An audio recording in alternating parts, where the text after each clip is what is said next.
చిత్తశుద్ధితో ఏ పని సంకల్పించినా ఖచ్చితంగా సత్ఫలితాలే వస్తాయి.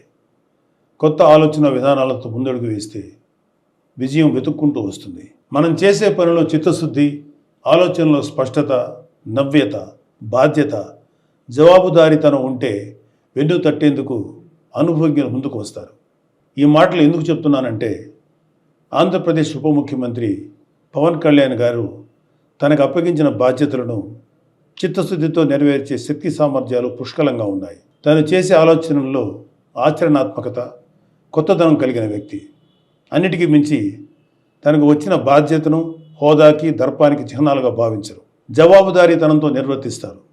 అందుకే గౌరవ ప్రధానమంత్రి శ్రీ నరేంద్ర మోడీ గారి నాయకత్వంలోని కేంద్ర ప్రభుత్వం గత 100 రోజుల్లో ఆంధ్రప్రదేశ్ రాష్ట్ర పంచాయతీరాజ్ గ్రామీణాభివృద్ధి శాఖకు ఇతోధికంగా ప్రోత్సాహిస్తూ నిధులు విడుదల చేస్తుంది. గౌరవ ముఖ్యమంత్రి శ్రీ చంద్రబాబు నాయుడు గారి అనుభవం, గౌరవ ఉప ముఖ్యమంత్రి గారి చిత్తశుద్ధి, జవాబుదారీతనం కలబోసిన ఆంధ్రప్రదేశ్ ప్రభుత్వం పాలనపై కేంద్రానికి విశ్వాసం కలిగింది. ఈ రాష్ట్ర అధికార పీఠం నుంచి ప్రజలచే నెట్టివేయబడిన జగన్ రెడ్డి అధికారంలో ఉన్నప్పుడు కేంద్రం ఇచ్చిన వేల కోట్ల నిధులు మాయం చేశారు. ఆ నిధులు ఏం చేశారో తాడేపల్లి ప్యాలెస్ టు బెంగళూరు బంగ్లాకు టూర్స్ వేస్తున్న వ్యక్తికే తెలియాలి. అందుకే గత ఆర్థిక సంవత్సరంలో కేంద్రం ఆంధ్రప్రదేశ్ పంచాయతీరాజ్ శాఖకి తగినన్ని నిధులు 15వ ఆర్థిక సంఘం నిధులు ఇవ్వలేదు. పాలకులు మారారు. శ్రీ పవన్ కళ్యాణ్ గారు పంచాయతీరాజ్ గ్రామీణాభివృద్ధి శాఖల బాధ్యతలు చేపట్టారు. ప్రతి విభాగంపై అవగాహన పెంచుకున్నారు. నిధులు తీసుకురావటమే కాదు, ఏ విధంగా ఎంత జవాబుదారీతనంతో ఎంత ప్రజా ప్రయోజనకరంగా ఖర్చు చేస్తామో చెప్పాలని సంకల్పించుకున్నారు. అందుకు అనుగుణంగా తన శాఖలోని అధికారులను, ఉద్యోగులను సన్నద్ధం చేసుకున్నారు. కాబట్టి ఉపాధి హామీ పథకానికి ఈ ఆర్థిక సంవత్సరంలో 4,500 కోట్ల నిధులు మంజూరు చేసింది. ఉపాధి హామీ పని దినాలు పెంచింది. ఈ నిధులతో 66,20,000 మందికి ఉపాధి లభిస్తుంది. ఈ పనుల వల్ల 42 లక్షల పేద కుటుంబాలకు పని లభిస్తుంది. 4,500 కోట్ల విలువైన ప్రజల అవసరాలు తీర్చగలిగే పనులు చేసుకోగలం. ఈ నిధులను అన్ని గ్రామాలకు కేటాయించి పనులు మొదలుపెట్టించారు శ్రీ పవన్ కళ్యాణ్ గారు.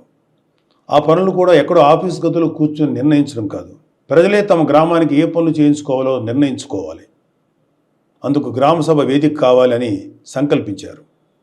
రాష్ట్రంలో 13,326 పంచాయతీల్లో ఒకే రోజు గ్రామసభలు నిర్వహించేలా ప్రణాళిక రూపొందించి అమలు చేసి విజయవంతం చేశారు. గ్రామసభ ద్వారా తీసుకున్న నిర్ణయాలకు ఒక పవిత్రత వస్తుంది. ఆ నిర్ణయానికి తిరుగుండదు. అదేవిధంగా గ్రామసభ తీర్మానంలో లేని పనులు ఏవీ చేయలేరు. స్థానిక ప్రభుత్వమైన పంచాయతీలకు మహర్దశ తీసుకొచ్చేలాగా గ్రామసభలు నిర్వహించారు. ముఖ్యమంత్రి గారు, మంత్రులు, ఎమ్మెల్యేలు, ఎమ్మెల్సీలు, ఎంపీలు, కలెక్టర్ నుంచి ఎంపీడీఓల వరకు అందరూ గ్రామసభలో కూర్చొని ప్రజల నిర్ణయాలు నమోదు చేసుకున్నారు. యావత్ దేశం ఈ గ్రామసభలను పరిశీలించి ఒక మోడల్గా తీసుకుంది. కేంద్ర పంచాయతీరాజ్ గ్రామీణాభివృద్ధి శాఖ ఆ రోజునే సానుకూలంగా స్పందించింది. ఈ స్ఫూర్తితో అక్టోబర్ 2వ తేదీన దేశమంతా గ్రామసభలు చేపట్టాలనే ఆలోచనలో కేంద్ర ప్రభుత్వం ఉంది.